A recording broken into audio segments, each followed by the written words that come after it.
How to use Gemini AI. So to start, we'll just have to open our browser and then search for Gemini AI. So in here, what is Gemini AI? So Gemini AI is designed to provide an accurate and informative responses to a wide range of questions and topics. So to use it, what we need to do is to tap on this chat with Gemini. After that, it will automatically take us to their website.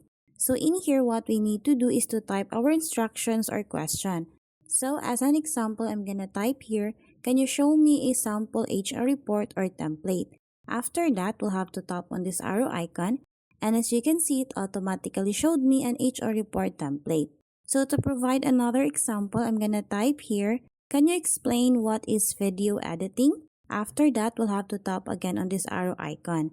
And as you can see here, it showed me an explanation what is video editing. So that's how easy we can use Gemini AI. Thanks for watching, and if you find this video helpful, please don't forget to subscribe, hit the like button and then the notification bell so you won't miss any of our future videos. See you on the next one.